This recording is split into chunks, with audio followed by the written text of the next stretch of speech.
Hello guys, and welcome to Total War Warhammer 2. Today we're going to be starting a new Mortal Empires campaign, going for world domination with none other than the Greenskins, of course. You guys voted for it in the latest poll, and the suggestions look to be between Skarsnik and Grom the Paunch. Now, since Grom the Paunch is the newer character, I'm probably going to be doing Grom the Paunch. I'm also personally interested in playing him, so it makes sense to me. I always like to play what I enjoy, as well as obviously going with the polls that you guys vote for. Speaking of the polls, I know this is another Warhammer 2 campaign, and there are those of you who like historical campaigns. I do plan to do a Rome 2 campaign start soon as well, so look forward to that. But this is about Warhammer 2 today, and I cannot wait to get started. Obviously, we finished the Skaven campaign recently. I always love to make sure I finish my campaign, so that was done with over 90 episodes. And then we are almost, I would say, halfway through, maybe just over halfway through the Tomb King campaign at the moment with over 50 episodes. So it's always nice to have something fresh, and the Greenskins is certainly that with the latest updates to them. So let's have a look at the race attributes. We've got War, of course. Call upon additional Orc and Goblins to the field against enemy forces. The way that the War mechanic works now is really cool compared to the way it used to, where you have like a second army embedded in your army that you can use with reinforcements. We have the Underway, of course. Greenskins can use underground tunnels to avoid impassable terrain and enemy foes. Always got to love that. It makes traversing the world much, much easier, and is a welcome addition, especially since I got so used to using it with the Skaven. And then we have a extensive unit roster with aggressive infantry, fast cavalry, and monsters. Broken Axe is the name of our faction. Our faction effects are that we have access to Grom's Cauldron. We'll go into that more once we get in. I'm not personally that familiar with it, so bear that in mind. This is all kind of new to me. I haven't played the Greenskins since Warhammer 1, where I played through with Grimgor. You can actually find that campaign on my main channel, Vulcan HD Gaming, if you want to check it out. But that is very old now. We have suitable climate of temperate island, but do not worry about that. I'll explain in a minute. Minus 80 diplomatic relations with the High Elves is going to make our start very difficult. We have the War having a chance to contain pump wagons. Pump wagons aren't fantastic, so it's a bit of a shame that that's the case. And then we got global recruitment duration is going to be -1 turn for Goblin units. This is kind of nice because it gives us sort of mid-range infantry, or probably I guess low-tier infantry that we can recruit quickly should we need to, just to fill up gaps in our armies as we go on. Now, for anyone who's watched my Tomb King campaign will know that I certainly do that with skeletons a lot, so goblins will probably be the case in this campaign. Lord effects, plus 10 leadership when fighting against elves. We get 10% physical resistance for goblin units in the Lord's army. These are both Lord's army effects. Minus 50% upkeep for chariot and pump wagon units. We'll probably use them towards the beginning, but probably not so much later on. Passive ability regeneration. I assume that's just for himself. And then we've got the army ability of Grom's War, which is, I guess, slightly better than the normal War, but I'm not entirely sure. Then we have additional starting units. We've got the Snotling pump wagons. These are just, I guess, half-decent chariots. I'm not entirely sure how good they are, but I guess we'll find out as we go forward in the campaign. We've got River Trolls, which actually have the aquatic trait, which is kind of cool. They have regeneration. They have also got the Overwhelming Odor, which is minus melee attack to units surrounding them, which is quite nice. And then we've got the Stone Trolls, which are basically just really armoured trolls that have regeneration, of course. I think all trolls have regeneration naturally. So there we go. That's the Broken Axe. So I mentioned not having to worry about the climate.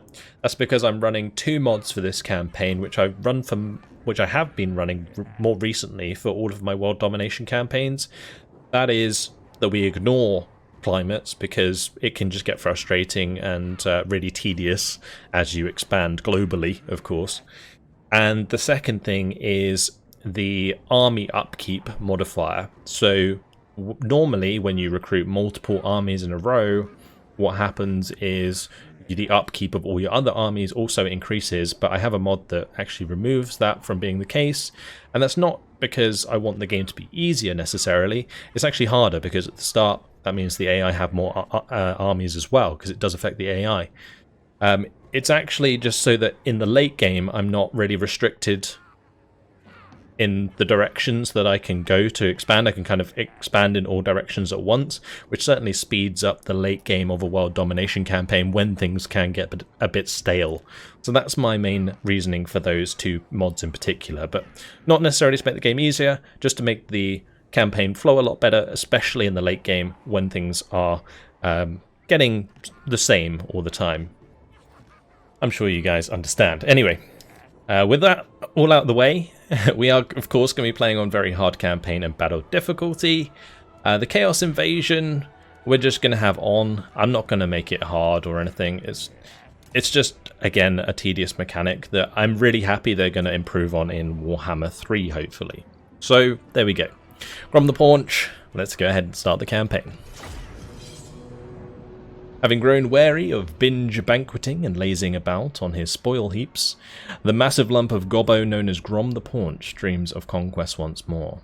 Lands of men have not been spared, the Goblin King's recently ignited ambitions for ruination, and now he finds himself at Massive Orcal, a low-lying mountain range in the heart of Bretonnia, previously dominated by orcs.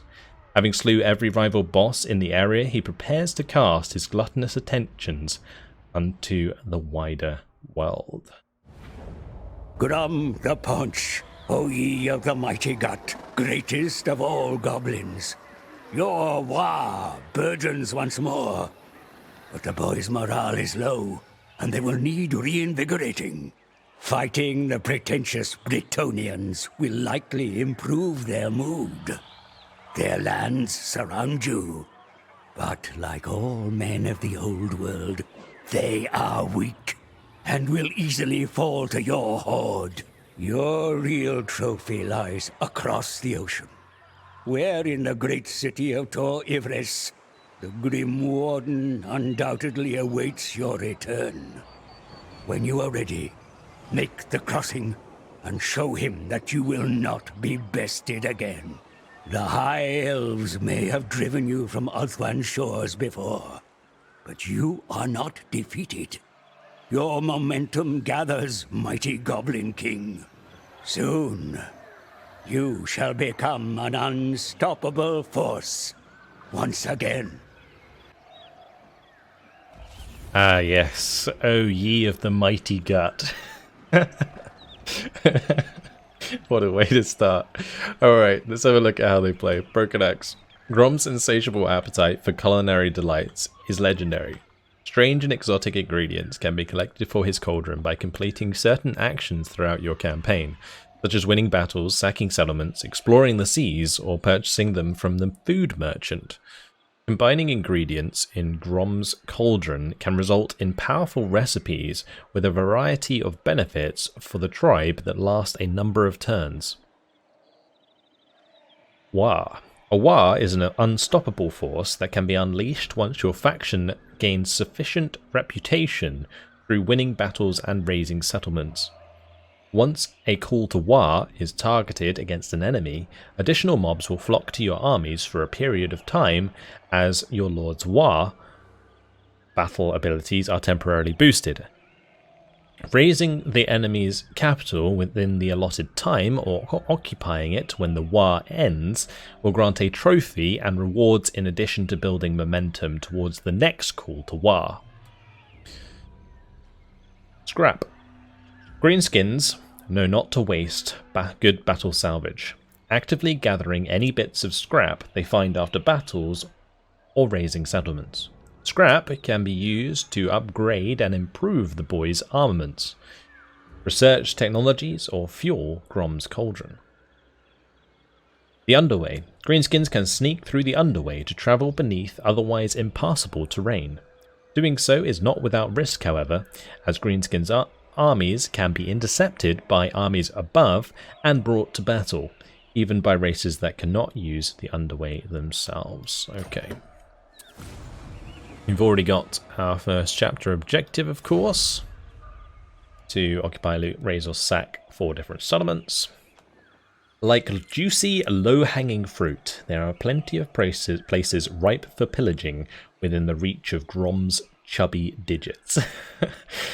Plunder is not all the Goblin King seeks, however, for all corners of the world harbour culinary delights as well as treasure, and like a true connoisseur, Grom wants to sample them all. To get his war going, he best start rampaging. Okay. Alright, I love it. We start in a very, very awkward position. Almost, I would say, smack bang in the middle of the world. Now, for a very hard campaign, or even a legendary campaign, this is terrible, because as an orc, not many people like us. And so, technically, we're surrounded by enemies from the start, and generally, it's easier to push to like one side of the map in a world domination before you start expanding. But because we start in the center, we're probably going to be fighting on all fronts for the majority of the campaign. And I would be lying if I said I wasn't worried about this start and how it's going to go, because I think it's going to be a very difficult campaign. However, I am willing to take all of your guys' advice. I am not an expert by any means on the Greenskins, so if you guys have any tips for me in the comments, I do read my comments all the time. I may not have the time to reply to them all, as I do run 2 channels and stream 4 or 5 times a week, but I definitely want to get better at playing the Greenskins for you guys so we can have a successful and quick world domination. Also, one thing I almost forgot to mention is I recently put a post up on my community tab on my YouTube channel talking about the pre-order of Warhammer 3. If you're interested in pre-ordering Warhammer 3, please consider using my Nexus link and going to my Nexus store, where you can pre-order the game and receive all the benefits, like the pre-order benefits, for the same price as on Steam. It's just a little bit of the cut of the sale actually goes to myself, so it directly supports the channel. So if you guys want to pick up the game, and it doesn't cost you anything more, it just means that a little bit of the percentage of the sale goes to me, which like I said, helps the channel. So I really appreciate it if you consider that. Regardless, let's get on with the campaign. We have Paravon here, who we're already at war with, and it looks like the game's kind of egging us to go towards Canellis and Paravon. I'm not a huge fan of that, mainly because it puts us right next to the Wood Elves. And Wood Elves, I would say, are probably one of the scariest nations at the start of the game, because they have very good base units, like the Glade Watchers and... the Glade Watchers? I can't even remember what they're called. Glade Guard. The ones with the bows that are pretty good in melee as well. Regardless, let's get our good old River Troll Hag into the army, so that we can then take them into battle with us and hopefully get them some decent experience. She is called the Fishy Tiddlemuncher. Wow. Let's go ahead and attack good old Cassian over here. I'm going to have to sort out my movement at some point, but we'll do it after this battle. Okay. Would it be better for me to auto-resolve this or play it out? Cassian is pretty basic, I think. They got a lot of peasant mob. I think we can probably play it out and do a decent chunk of damage and keep our men alive. I reckon if I auto-resolve, it'd take too much damage, so I'd rather not do that. It puts us on a terrible map to start. Alright. Well, we're going to have to get on top of that trebuchet ASAP. I'm not sure what magic we have with this hag. It is death magic. Okay. So the trebuchets start over there, which makes me want to consider maybe just putting these pump wagons over here just to go charge them down. But I do have to be kind of careful of the mounted yeomen. I don't know how much damage they'll do to chariots, but generally if cavalry pins down chariots, the cavalry wins. I guess maybe we could just have all of these charge up on the right. Or even better than that, actually. Maybe we just let them come towards us. But I don't think they will because of the trebuchets. Okay. What we're going to actually do is we're going to start over here, because there's no point in actually charging uphill. That's a really bad idea. So we'll start over here.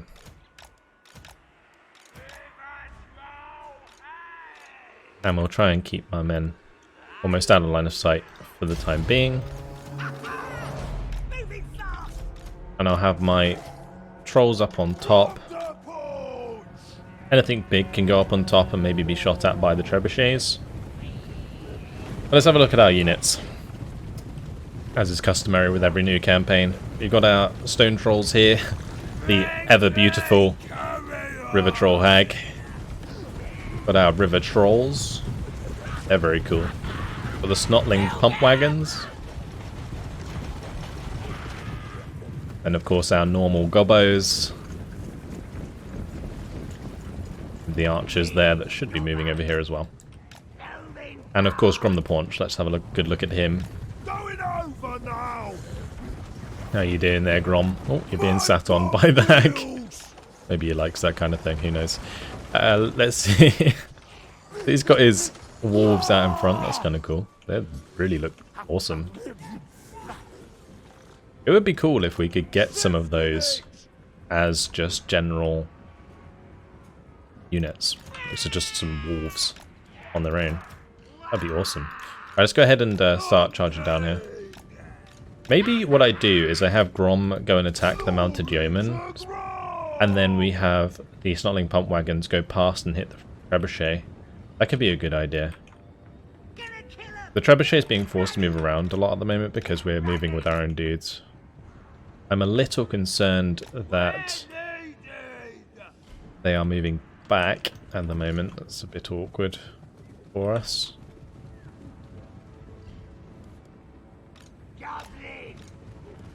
But if we keep these together and we charge into the peasant bowman, we should be fine there.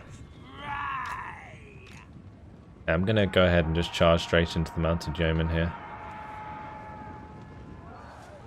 I should be able to kill them quite fast. I'm a little concerned that he's going to get surrounded. Well, we should probably pull him out if we can. I don't really want to be fighting uphill if I can help it. But we might have to.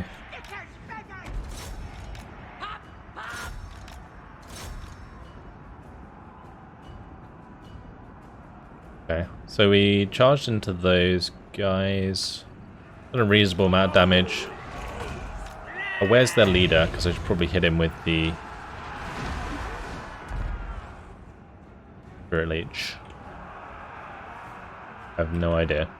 Alright, let's have these come down. I'm actually going to charge back now onto these guys. I will pull back because my plan is to not fight uphill. I don't really mind if they want to retreat for now, that's okay. Let's go ahead and get into those.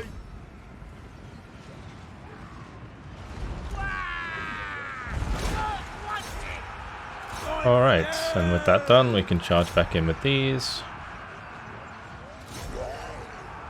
Okay, and there's the leader.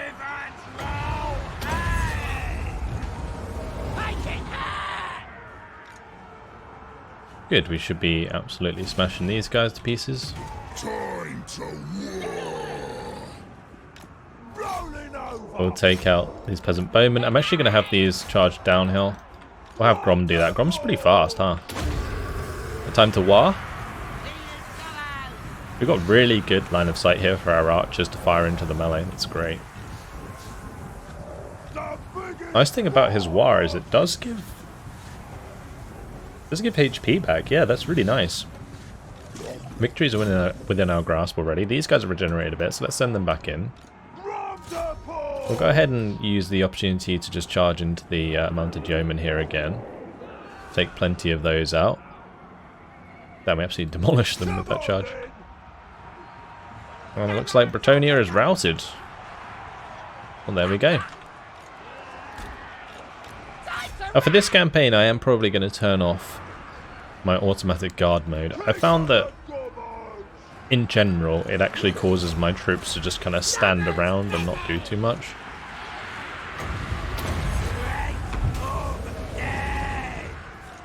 So we're just going to try and use not use guard, I guess. Not this campaign as much. I will probably still have to use it for my ranged forces, but since the Greenskins rely quite a lot on melee, it won't matter so much. Let's go ahead and move him back, or let's move back this Goblin Archer unit. Since he's moved away, we'll go ahead and spit into these guys. Look at that, all juicy. It's done the trick.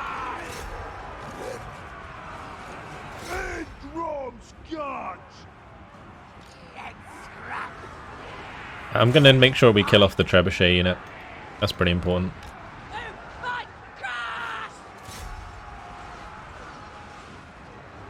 Shoot them to death. We can war again. Go ahead and do that. I need to make sure I keep track of this so that we don't waste any potential wars.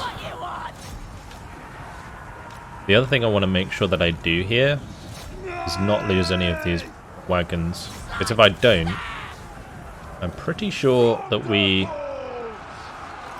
can heal them almost to full health. Try and get a Spirit Leech off onto that Lord again. Let's go ahead and do that.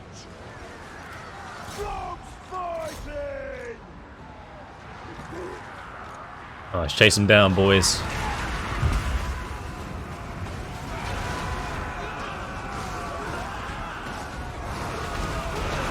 Those poor Bretonians getting absolutely slapped about.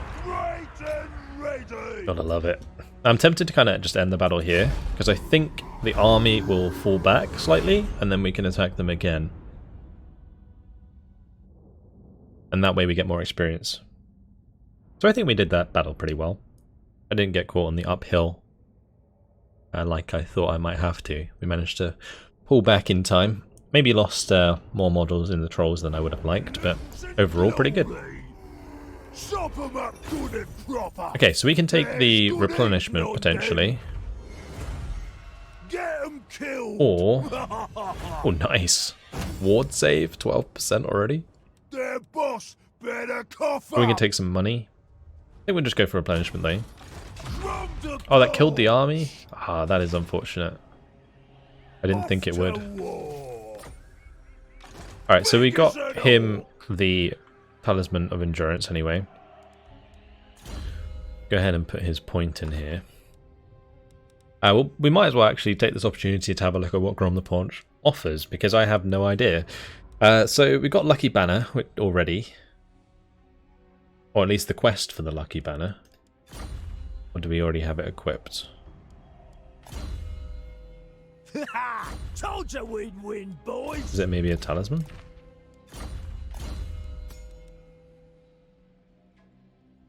The Lucky Banner item. How do we get that? Extra 20% magic item drop chance. Post battle chance of stealing magic item plus 10%. 10% ward save. So should he have 26 technically?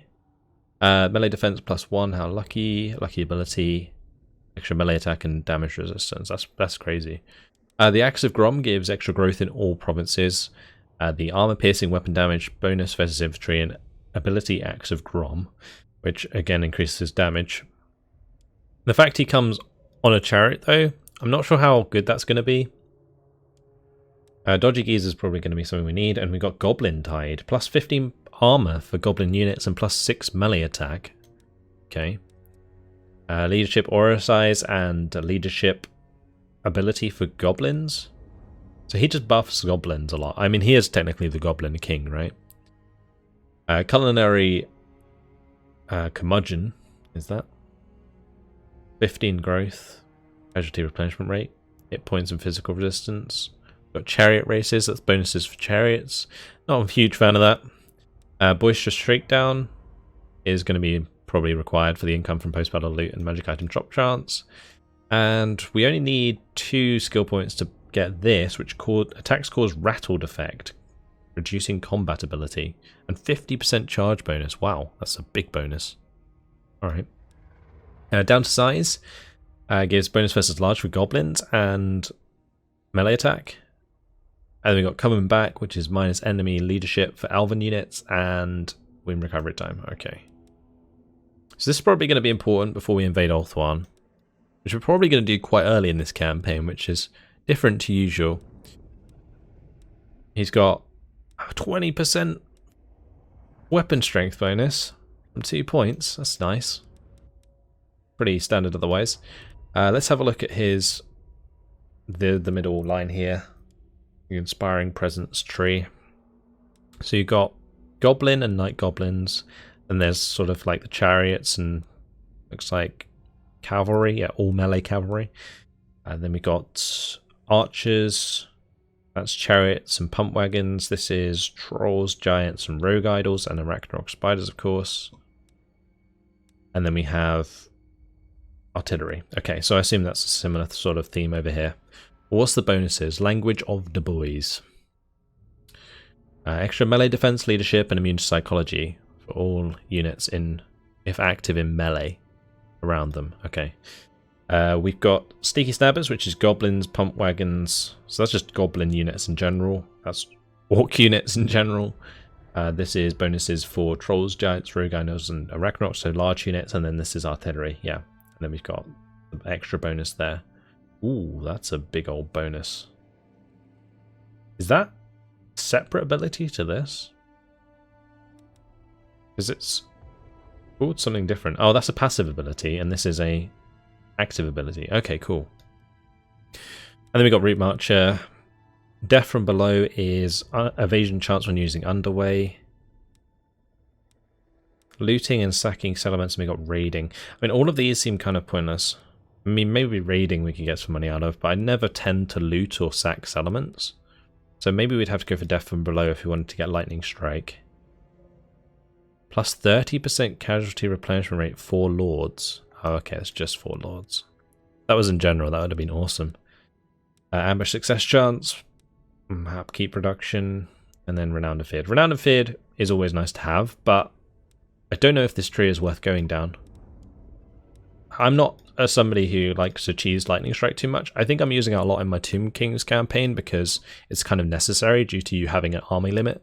But in this campaign, when we don't have an army limit so much, there is more opportunity for us to just go down a different tree first. So going like Inspiring Presence to Dogobos early on is probably a good idea for Grom by the looks of things, because he gets these 2 bonuses, which is an extra 12 melee attack for goblin units, which makes goblins pretty strong actually. That's an extra 20 melee attack. I mean, it gives them 40. Their melee defense will probably still be a bit trash, but you get 8 on top of that as well. So that would be 34, sorry. Be 40 and 34, which isn't too bad for like trash units. Like trash tier units. But it's always customary that I probably go Route Marcher first. Although the leadership effect, and then this is probably not a bad idea. I think we'll go straight into Dogobos early on to make the best use of that. And I'm probably going to keep Grom's army relatively themed towards goblins throughout the game, because that's just something I like to do. As for the River Troll Hag, I have never seen these before. What's this ability? Mither? Minus charge speed and speed. Slowing spells are quite nice, actually. This is just death magic. Horrible smell effect, reducing leadership. That's from attacking. That's nice. Oh, these bonuses are actually kind of cool. We've of course got Replenish Troops. I could go for Replenish Troops early on, actually. But getting the spells here so that we can get maybe a Fate of Buna and Purple Sun early on is also pretty nice. I'm going to take the first point in Replenish Troops. Right, since we are still able to move, let's go ahead and attack Canellis. We've found Torgovan. Let's go ahead and jump in. Play this out, just to make sure that we don't take too many losses.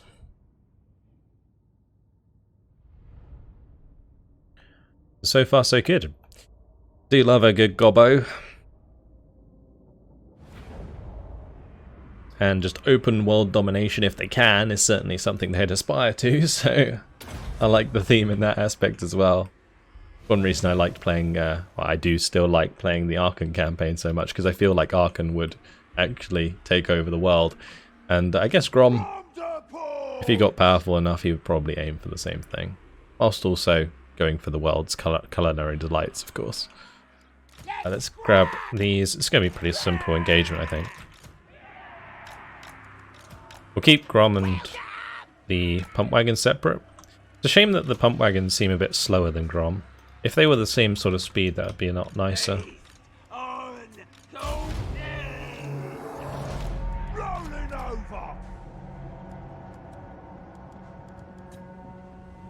So they are 60, he is 84, yeah, so he's slightly faster. Why are they running over to the right, I wonder? Maybe they think that's higher ground, technically? Maybe. Probably move more to the left before we actually engage. But I can have my archers go for their archers almost immediately. And I think I'm going to have...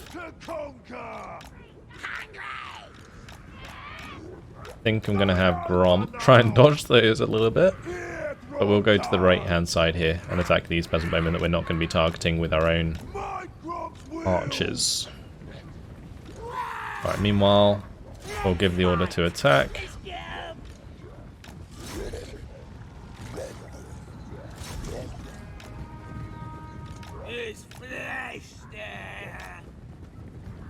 Okay, let's go ahead and charge into the men-at-arms with shields. They don't have anti-large, so it's actually a pretty good target for the pump wagons. We'll get out of there. Grom can just annihilate peasant bowmen.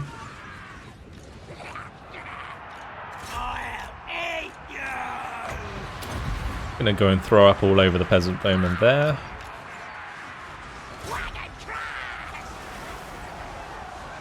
Great.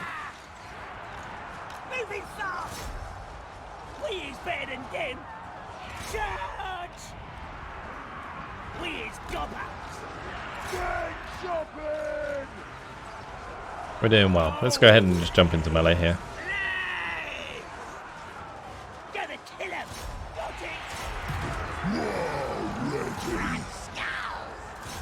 Alright, let's go ahead and use the war.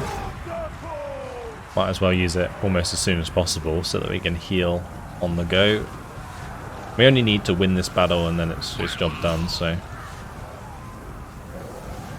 Just go ahead and charge into the back of those foot squires. Again, they're not anti-large, so we'll probably do quite a lot of damage. Yep, that was very successful. Well, and the attacks they do there when they zoom around quickly is very cool.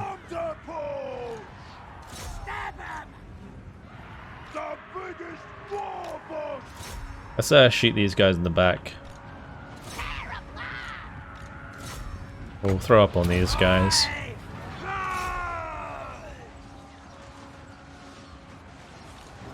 And we'll go and take out the peasant bowman. So it looks like he kind of manages to attack a lot better than normal chariots for the most part, which is cool. That was quite easy. Let's end the battle there.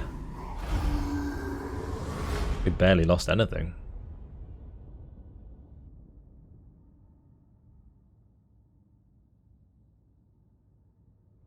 Only 19 losses. Just a few gobbos. They're expendable. We even got some unit rank there. Cool. Right, with Canellis, we can occupy, loot and occupy, sack, or raise. Raising actually increases my reputation.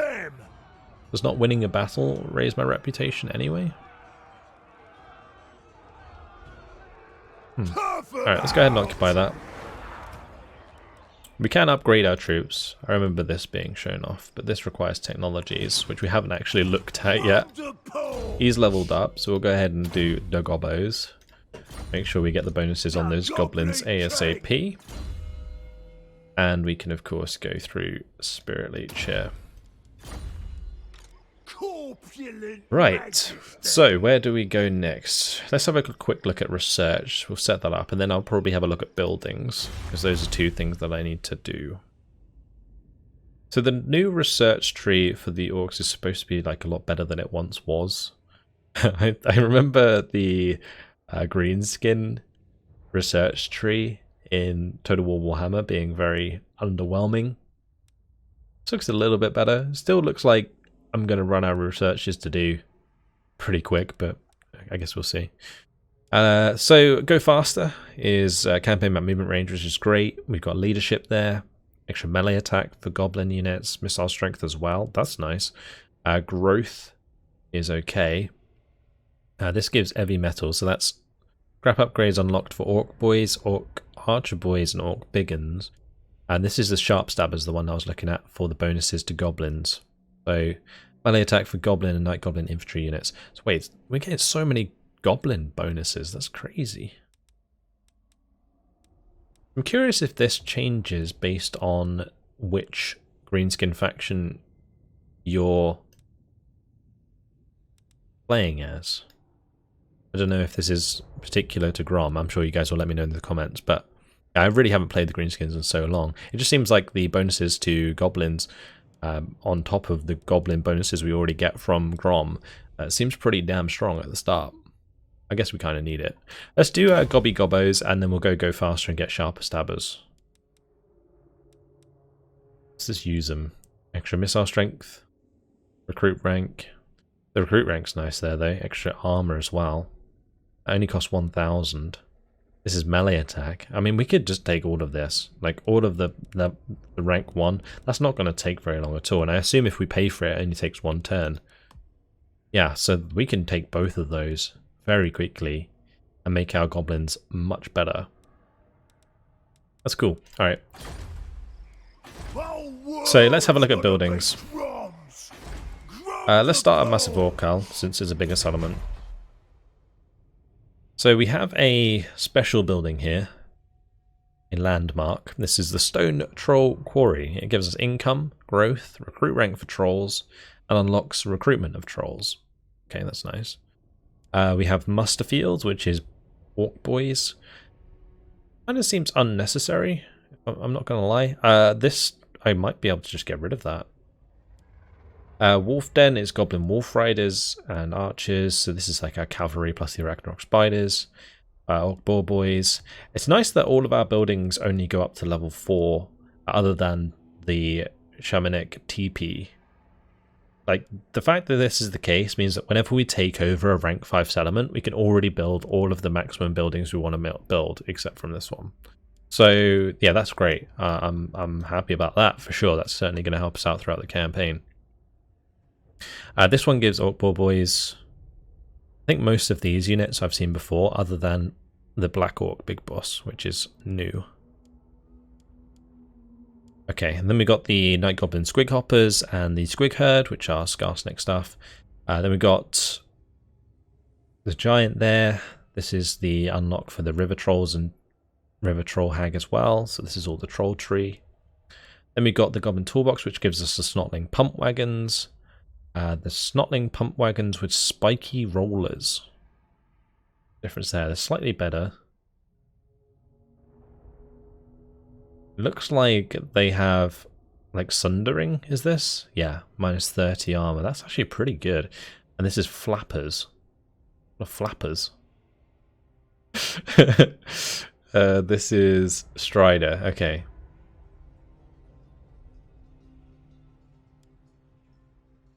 So those are armor piercing and armor sundering. These are anti-infantry. But I assume the good thing about these ones is they just can deploy anywhere on the map at the start. Then we got the Doom Diver catapults as well. Then we got the Shaman's Hut. So this unlocks Night Goblin Shamans and Orc Shamans. I really like the Orc magic, like the Foot of Gork and stuff. That's really cool. And the Night Goblin Shaman. Not sure what Night Goblin magic is like, but I guess we'll try it out at some point. I'll probably end up having specific Night Goblin armies and also like orc armies and so on. I'm probably going to confederate Skarsnik if I can, and we'll make a nice Night Goblin army out of it.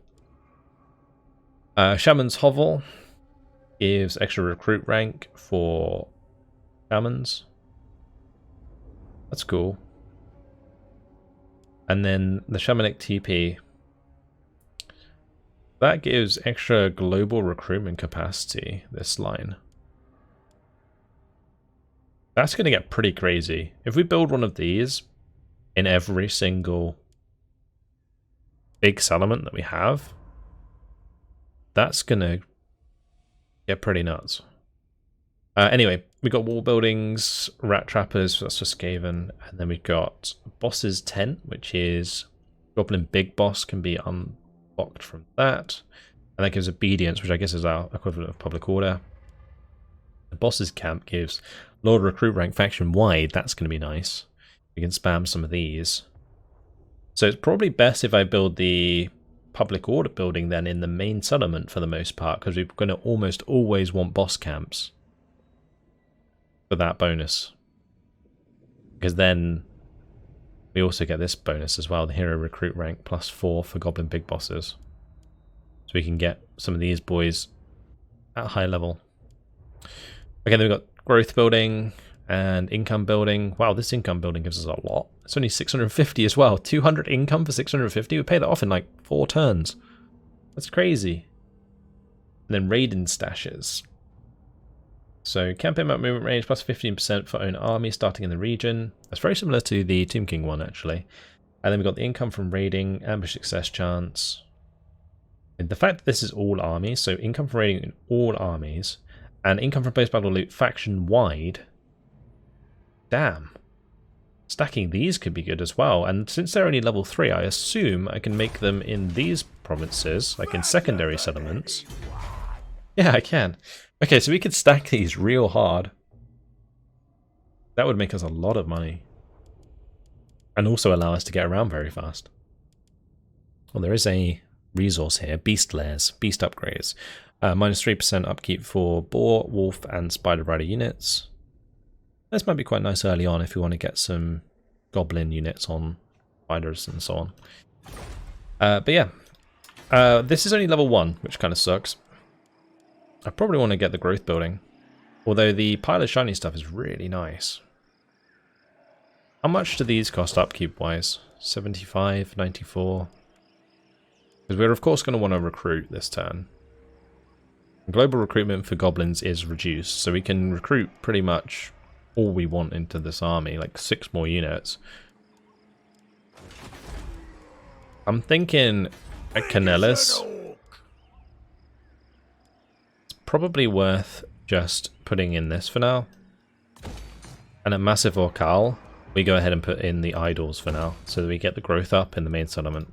I think that makes more sense. We'll make sure to recruit.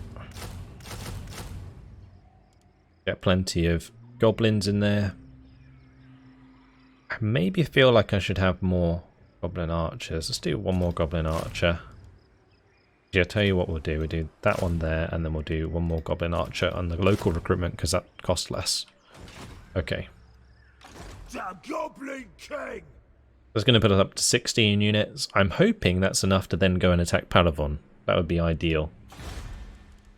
We've got Massive Orcal here.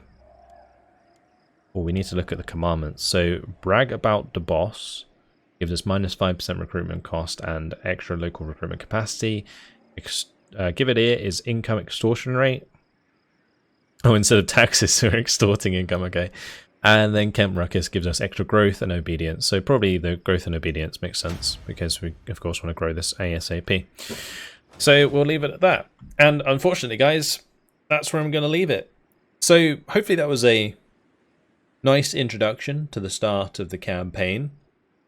We're, after this turn, going to move on and attack Paravon, of course, and then control the entire province of Paravon, and then we'll see where we go from there. Hopefully I get in touch with the Crooked Moon, we can increase relations with them, maybe get them as a confederation at some point. They're just above us there at Karak Azgaraz.